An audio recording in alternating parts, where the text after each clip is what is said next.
We talked about all the great things going on. I want to make sure we recognize the good folks at Honda.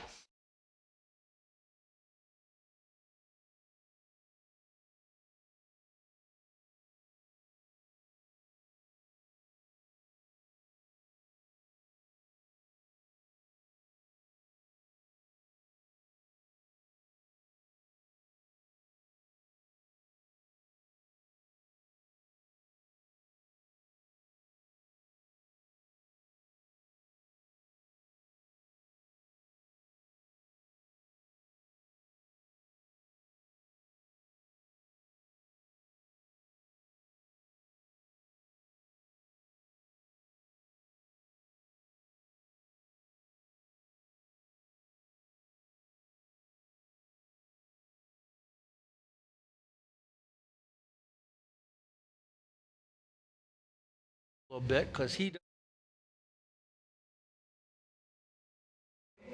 Well, it's relatively early here at Barber Motorsports Park, isn't it? Yes, it is. But it's time to wake up, ladies and gentlemen. If you're here at this racetrack, get out of your motorhome, get trackside, because it is time to go racing with the Blue Marble Radical Cup North America Series.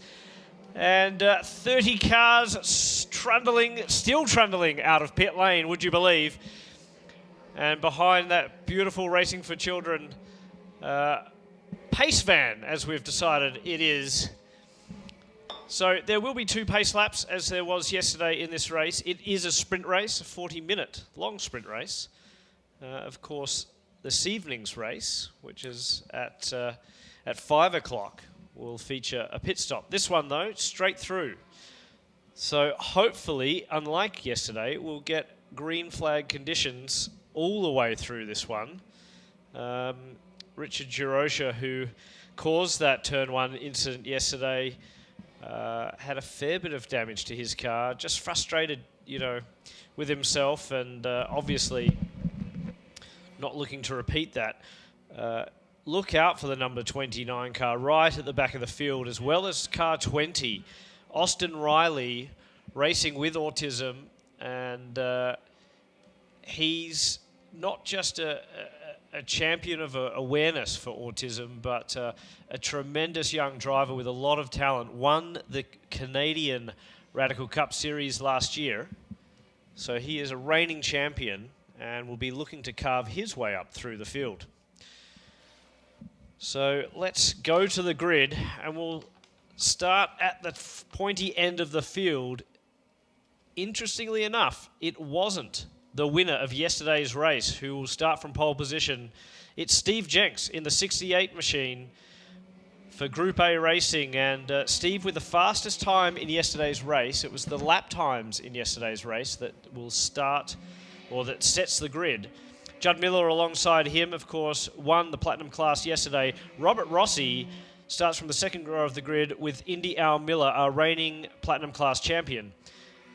Reese Everett and Louis Schreiber, third row of the grid. John Field starts from 7th. And then it's the first of the 1500 class cars, signified by the red on the rear wing, as opposed to the yellow for the Platinum cars. And that's Gustavo Raffles, also a champion, and the reigning champion of Pro 1500. Row 5 is Nate Smith, who was impressive with his lap time yesterday to leapfrog up the grid alongside Todd Solomon in a, if you like, out-of-position Platinum class car. Greg Gorski will start alongside Jim Booth, and look out for Greg Gorski. The 24 is always pretty wild. Red glowing headlights on that car. Row 7, it'll be Palmer Miller in one of the beautiful Texan flag liveried cars alongside Reed Stewart, who's done an outstanding job to be on pole in Pro 1340. Vince Switzer starts from row 8 alongside David Flint. Then we're back to Chris McMurray, who should be one to watch for in Pro 1340. Chris, a prototype driver, has done American Le Mans. Alongside him, David Albon. Then we're back to Puce Engelmann, Scott Wagner, and Kent Myers, Thomas Palladino on row 11. Row 12 is Chris Kemp, Mike Anzaldi, a couple of guys from Chicago. Then it's Jason Greenwood, Mark Allen, who returns, and it was 8 years, not 7 years, after a hiatus from Radical Racing.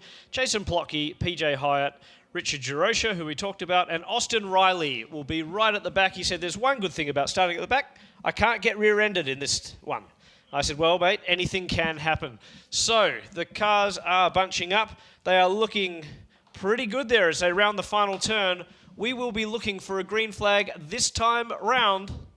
And just all eyes on the starter at the moment. And the green flag is out, and they are away. And Steve Jenks gets us a fantastic start in the SR10. Down into turn 1, and there's 2-3 wide, a big lock-up on the inside. I think that was Scott Wagner and we've had a spin at the back of the pack, and that's the 27. So that's Reed Stewart.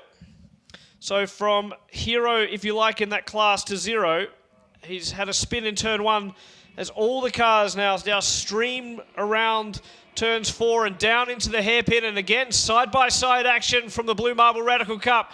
And Louis Schreiber's back in the mix with the 1500 machines. Yeah, yesterday that start, they really took a delay as they had to clear. We had 4 or 5 go into the gravel trap there at turn 1.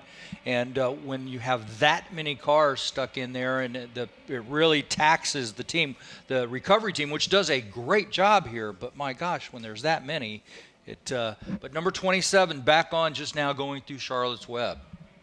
Here's a replay coming up. So what happened here in turn 1 as the cars stream around the back of the... Look at that fantastic shot. This great racing. So here we go. So a big spin there, and you can see the car just getting airborne over the bumps on the outside.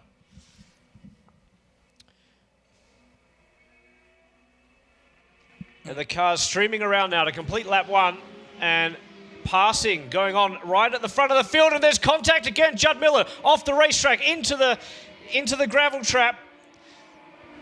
So Judd Miller, a big hip and shoulder from someone, I think that might have been John Field. And Miller is in the wall, in the safety wall there. He'll probably be able to reverse, although the challenge will be the rear wheels will be stuck on the in the gravel. 2 looks coming up. And look, there's a big slide as well Got in another turn in the hairpin, and another one around. So it's plenty of action going on, and lucky for everyone to avoid that. So here's the replay, and you can see after the hip and shoulder, Judd Miller with absolutely nowhere to go, just forced off the line and onto the dirty part of the track. And at that point, he's a passenger. Now, it's quite conceivable that he also had perhaps a big hit to the front end, might have bent a steering arm or something like that, which also meant that it was impossible for him to do anything but go straight on into the gravel trap. So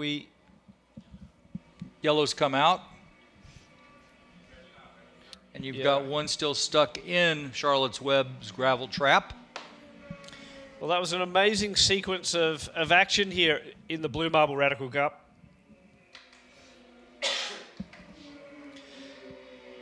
So car spinning down into the hairpin. There's a little bit of debris on the track we can see from up here, and a debris flag on the circuit. The Honda safety van out on circuit collecting the field, and a fair bit of jockeying going on actually as they go down into the hairpin. Can't quite see that on screen at the moment, but perhaps a little bit of conjecture between India Miller and Louis Schreiber about who was in front of whom. Yes, a lot of little hand gestures there, Tom. Yeah, absolutely. So probably just, when that full course caution came out. Gotcha. So here we go, down into Charlotte's Web. We've been told a replay is coming up of this incident. So here we are. So look at the middle of the screen now. And actually, it was at the top of the screen. So Ooh. a massive moment under brakes and through some of those braking markers. More coming here, I'm hearing. Wow. Ooh. So dare say something did fail on that car.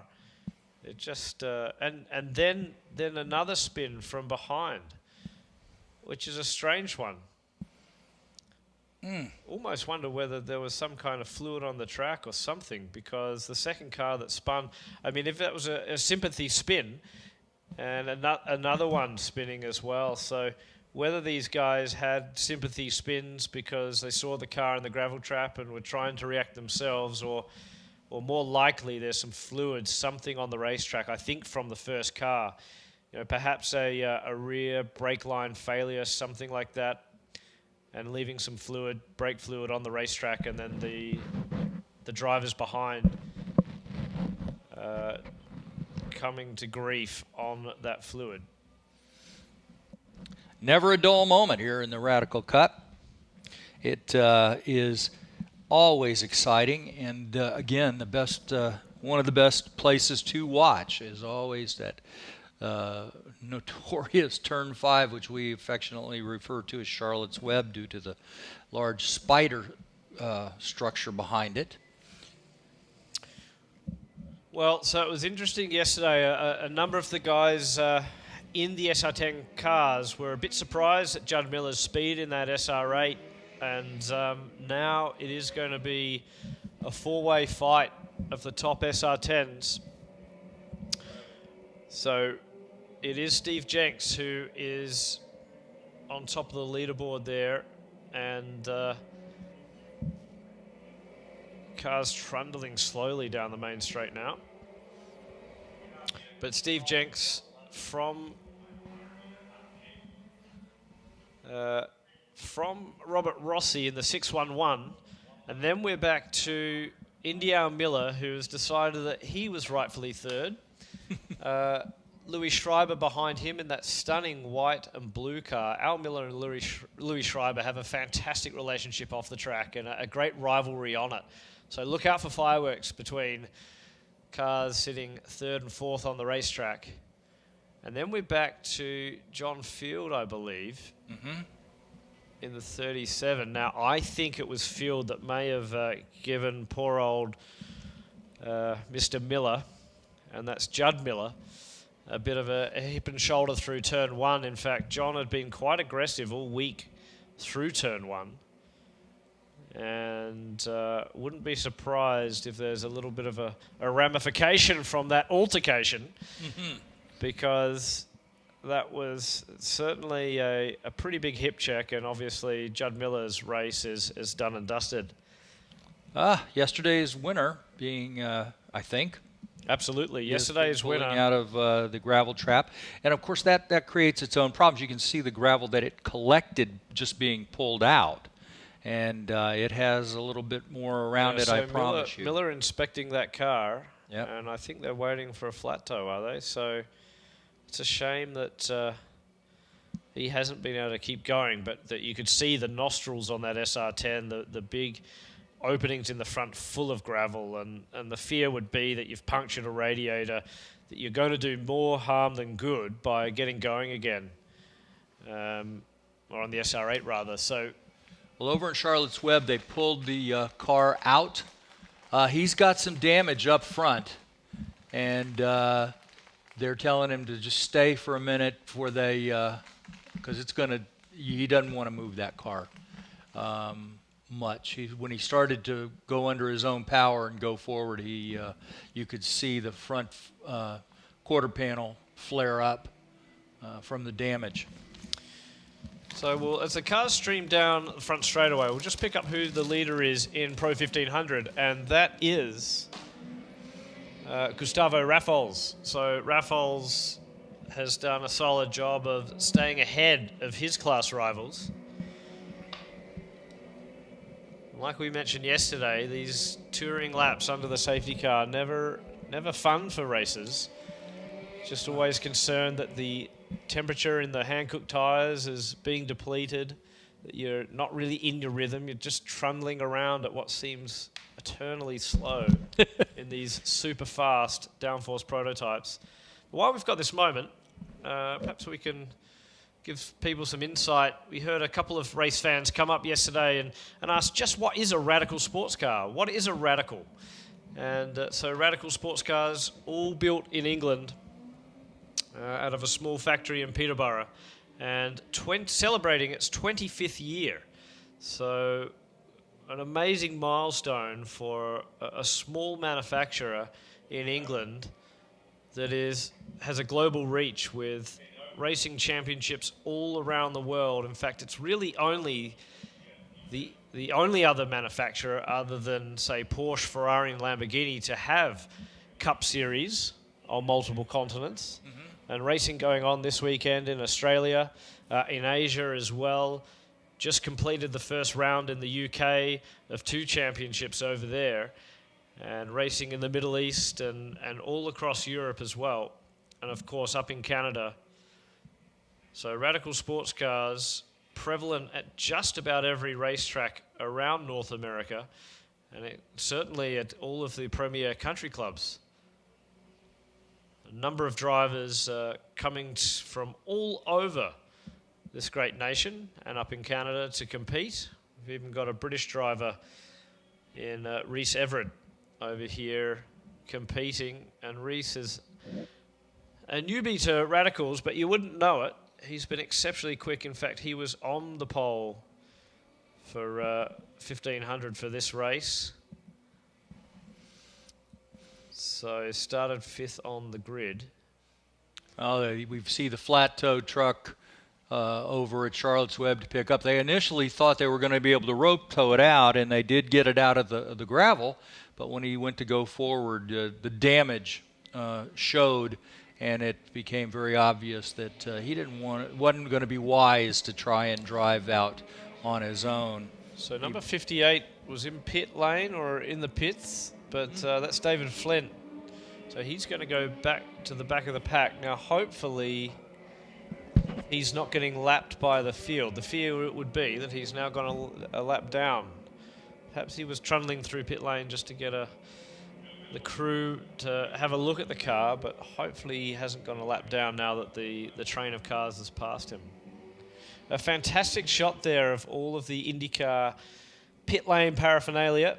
Yes. And beautiful shots this morning as the sun is coming up over Barber Motorsports Park.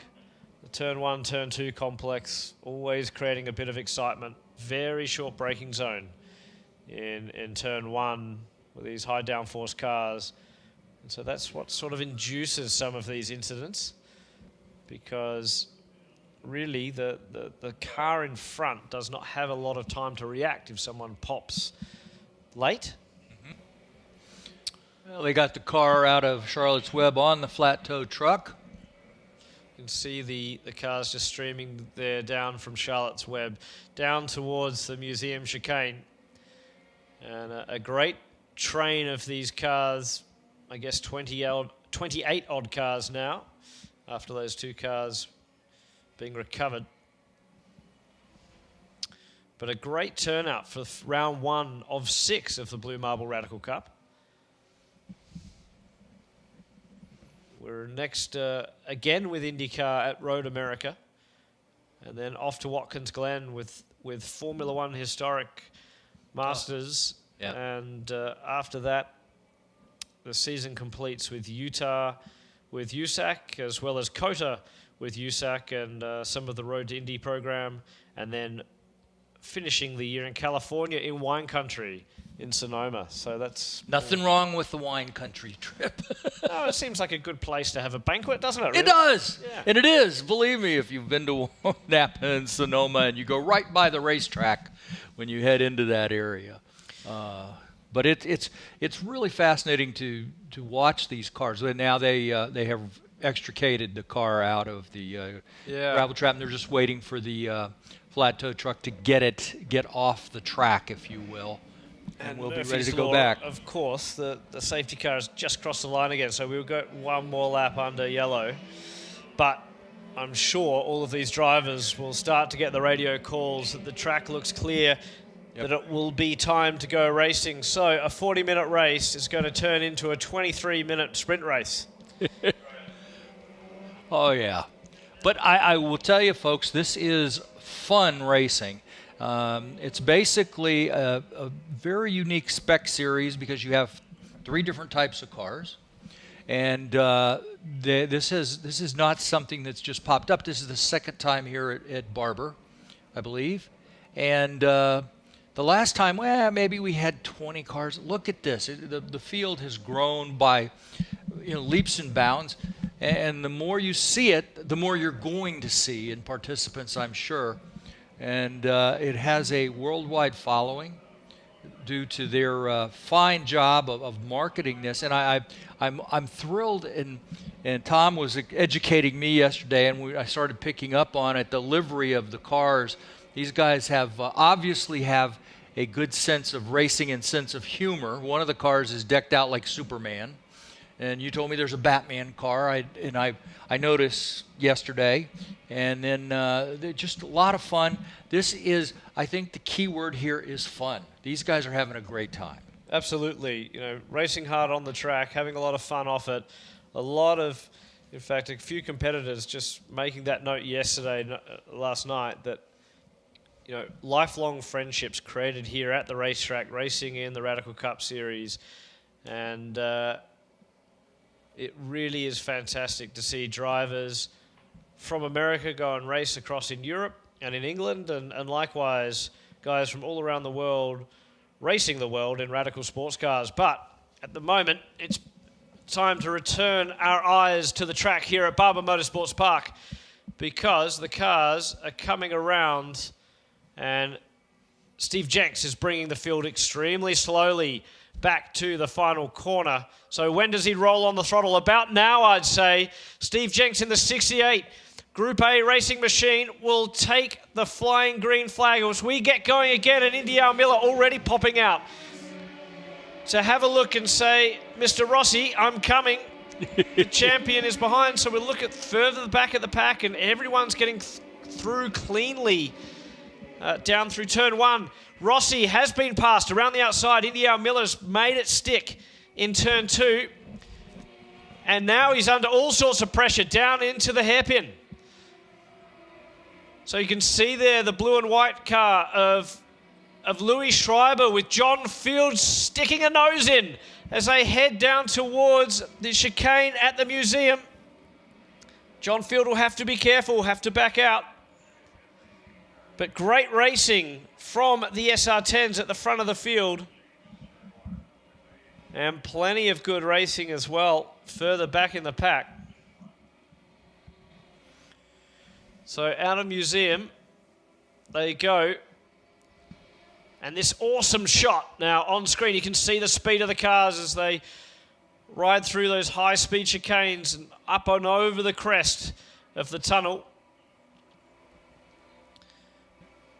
Just a fantastic circuit to drive in a downforce prototype like the Radical Sports Car.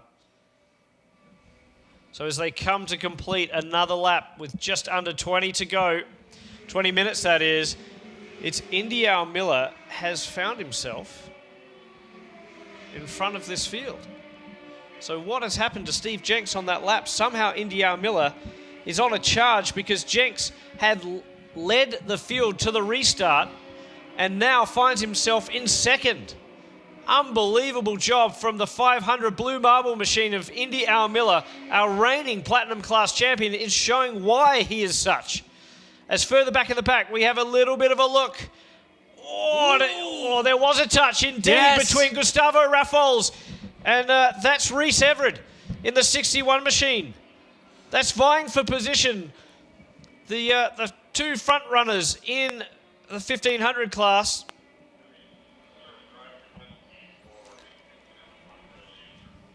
And we're just hearing on race control that someone is going to receive a drive-through penalty. So I wonder if that is Mr. Field. Well, that was, we always think of coming into that turn, everybody's braking out of Charlotte's Web. But that time you really got to see how they have different places for acceleration after you've hit that apex. It can throw you, send you outside as you head into the next turn. Well, there's different traction out there as well. Yes. If you yes. get off the racing line, it's almost like there's a little bit of a camber change or something on that part of the racetrack. Yep. And someone running really wide. I think that was Palmer Miller back there trying to catch up in the 32 machine. It was indeed. As more dust gets kicked up into turn 1, these guys are pushing hard. There's only 18 minutes left, and Louis Schreiber has got one of the Scott Wagner racing cars all around him. And that is John Field. No, that's Louis Schreiber having a go at Robert Rossi, who finished second in yesterday's race. He was so cool, calm and collected on the podium. He just had his biggest result, a brand new driver to the Radical Cup, and he was sort of, calm, like it. I was expecting this. Didn't mean too much. The 153 slowing down. I wonder if that indicates some problems as he goes very wide through Charlotte's Web. Yeah, just trying to remain out of harm's way, and that's Chris Kemp in the 153. Usually that car has got, you talked about great liveries, usually that car has got the Scream, the famous painting on the front hood, which is quite apt, I would have thought, because if you were on the front hood of a Radical sports car, flying around the racetrack, you'd be screaming too. So unfortunately, Chris had a bit of an altercation up at Road America and hasn't got the livery back on the front of that car. But he has his fans in the stands, I will tell you that. I saw some yesterday afternoon. Yeah, well, his wife is usually wearing a Scream T-shirt, and so you can tell the team members, and John Field does trundle through pit lane, so that's effectively ruined his race. Yep. And you can see the cars streaming past, so this is further back in the field. And that's a great battle out there for David Flint in the mix there. Just try and pick that up on Race Monitor. If you want to follow the live timing and scoring, there's a car that's spun, and that's around turn 2, I believe, or turn out of 2 up to 3. So hopefully he'll get going again. But if you do want to follow the live timing on Race Monitor, it's an app that you can download, and there's lots of different racing. Just look for Blue Marble Radical Cup. It is one of the best. I love using their live timing app. Yeah, and the nice thing is that with multi-class racing, and when you've got 30 cars on the grid, you can actually see who's coming where in each class. Yes. So just crossing the line then was the Pro 1500 battle. And Reese Everard did manage to get ahead of Gustavo Raffles. Just over 15 minutes remaining in the first Radical Cup race of the day, the second of the weekend. And more side-by-side moves around turn 3 and over the crest at turn 4. So tricky. And that was indeed, so that's the 63, Mr. McDonald's, Jim Booth, who's getting swamped, if you will, in the corners by some of the 1500 class cars. And now we go flying back by on the straightaway using the full speed of that SR10. Wow. So he is in the thick of it here with guys vying for position. And as I say that, I think that was Nate Smith, who just got caught in the middle of a concertina between the faster SR10 that was a bit slower through the corner, and that was Greg Gorski, who he was fighting with.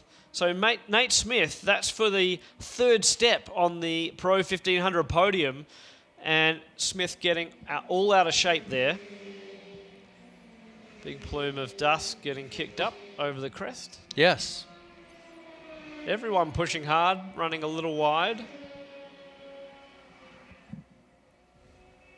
So back onto the straightaway, and we could see the Texan car of Palmer Miller. So he's running 4th in Pro 1500. The order is the 61 of Reese Everard, from 28 Gustavo Raffles, Greg Gorski in the 24, Palmer Miller in the 32. Then we're back to Nate Smith, who we mentioned had that moment in the chicane at the museum. In platinum, it is Indy Al Miller, but look out, Steve Jenks is on a flyer. He's just done a 1:24.47. That's the fastest lap of the race at the moment. We'll see if he can come back at the Blue Marble 500 machine. In third place, it's Louis Schreiber from Robert Rossi, who's not going to repeat his podium performance if the order stays the same as it is right now. Jim Booth in fifth in the platinum class rather, and in the middle of that 1500 battle. John Field is now sixth after serving that drive-through. And a little bit of jockeying for position down into Charlotte's Web again. And that was that beautiful Porsche liveried car of PJ Hyatt that we mentioned yesterday. Sort of Porsche inspired livery.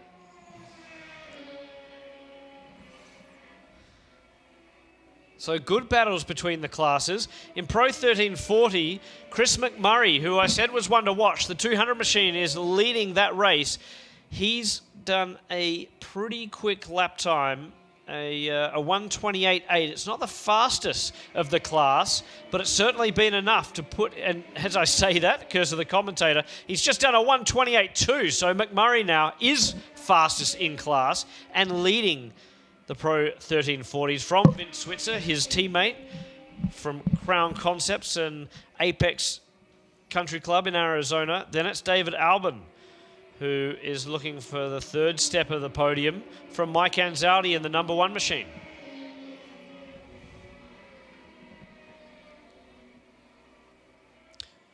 More side-by-side action as the cars come around turn two. It always gets a little bit tricky because as you come up through this section of the racetrack and over the crest, the car on the inside naturally wants to start to sweep out to the track left and use all the racetrack.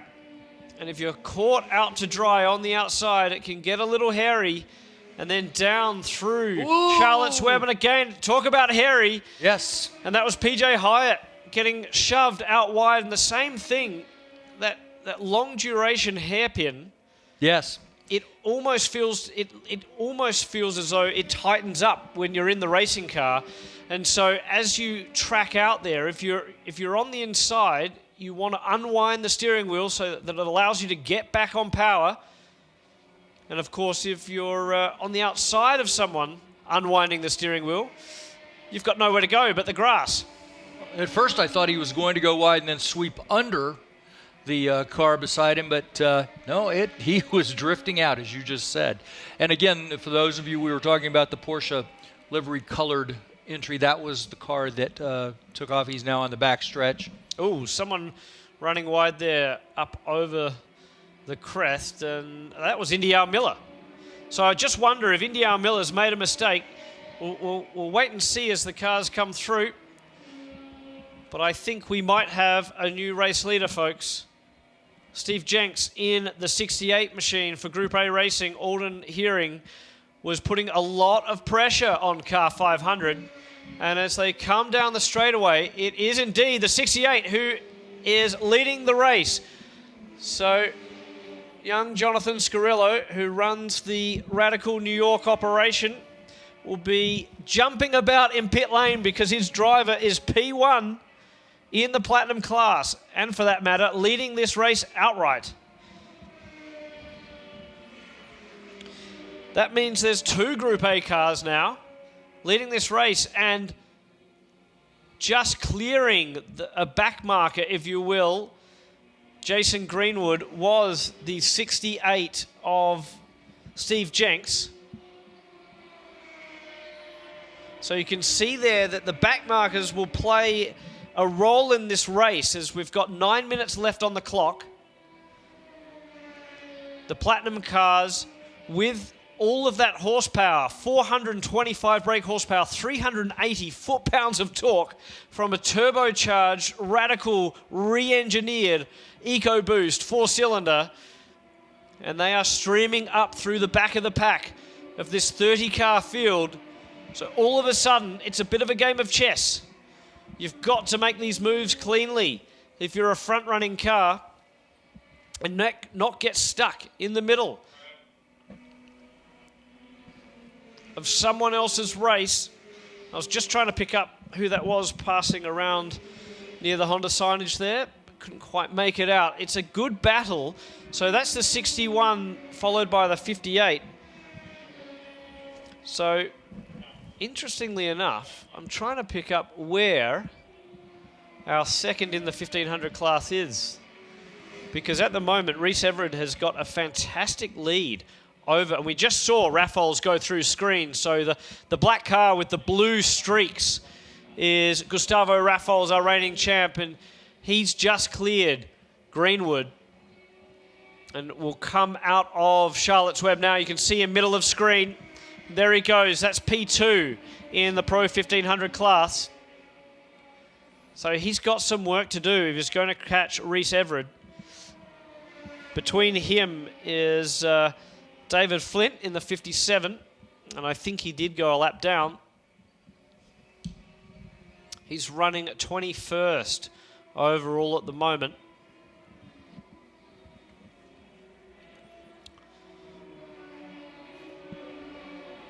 Nate Smith doing a good job. He's actually running second, so apologies to Mr. Smith. 0-0. And he managed to somehow get in front of the 28 of Gustavo Raffols. So he is the other car in the mix there. So down the straight is Gustavo Raffols. Then we've got David Flint, who's out of place. But just ahead is the black and gold car of Nate Smith.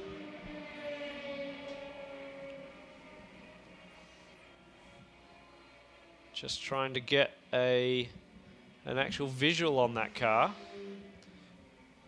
So indeed, Raffols behind Reese Everett. And Smith looks further back. So I just wonder if there's a bit of a glitch on timing and scoring.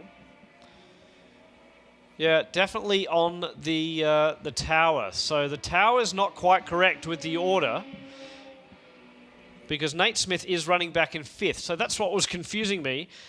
Timing and scoring slightly mixed up on the tower there, and perhaps it just hasn't cycled through for whatever reason. But the order in Pro 1500 is Reese Everett from Gustavo Raffols, as we earlier suspected, and then Greg Gorski, followed by Palmer Miller from Texas, and Nate Smith rounding out the top 5. In Pro 1340, Chris McMurray still leads from Vince Switzer and David Albin, who's having a fantastic drive in the 347 machine. And that car is pretty easy to spot. It's a blue and green car. Down into cloud the cover has got to be affecting the heat in the track as well. As you, I had to adjust my sunglasses as well, but you can see that it has darkened a little bit. Not that it's threatening. No, but it did just have that air of rain this morning, didn't it? Yes. Compared to yesterday and the day before, that's been so clear. Waking up this morning here at the racetrack and just stepping outside of the motorhome, and all of a sudden you just had that sense that, oh, the skies look a little more ominous today. Certainly the track is in good conditions at the moment and great racing to be had, and you can see there Steve Jenks just popping, trying to let these drivers know that he is coming through. He's leading the race, leading the Platinum class. He's saying, get out of my way, guys. I'm going to use all the power of the SR10, and he does indeed, as the blue flag flies at the starter's stand, just to let those drivers know that there are faster cars coming through. And so dispatched one, India Miller getting stuck behind there at the start of turn 2. I'm sure, well, look at that. He's already through. So Miller making quick work of one of those back markers, and makes quick work again, as you could just see out of screen there. He went down into Charlotte's Web and already in front. So Miller still on the chase for Steve Jenks. Whoa. Yeah. The braking battle, if you will. Yeah, that was a good battle there, and Greg Gorski is in the mix there. So down through the chicane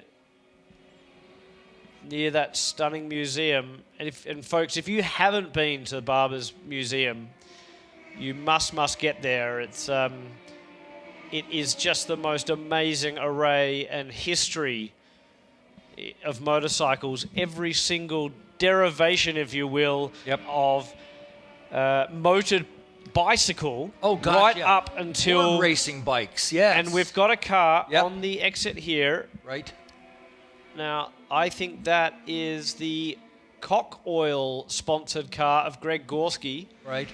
T-shirt brand, folks. We do use Motul oil here in the Blue Marble Radical Cup. Just a T-shirt brand. I won't explain it anymore. A little tease. Be there. careful on. Yeah, don't say that. But anyway, big shout out to all our sponsors, by the way. Hankook Tyre, Racing Radios, Sunoco Race Fuels, Blue Marble, of course, Radical Sports Cars, and USAC, sanctioned by USAC this year, and fantastic to start what will be a long partnership with USAC. And following this race, ladies and gentlemen, you're going to be seeing the stars of the weekend. The NTT IndyCar Series cars will be going out for their practice, first practice of the day.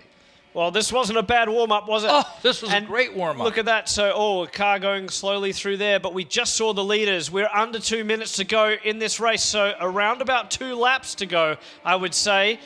And the outright leaders coming through screen now. So that is still the 500 machine of Indy Al Miller trying to hunt down Steve Jenks, who's got 1 more or 2 more laps to go. At the moment, they're leaving Greg Gorski in his car near the gravel trap on the exit of the final corner. It's not really in harm's way there. It'd be unlucky for you to get out there, even if you were hip checked through that final corner. So great job by the race director to keep this green as we come to the closing moments of this race. Around turn 2, Indy Al Miller streaks in that Blue Marble machine.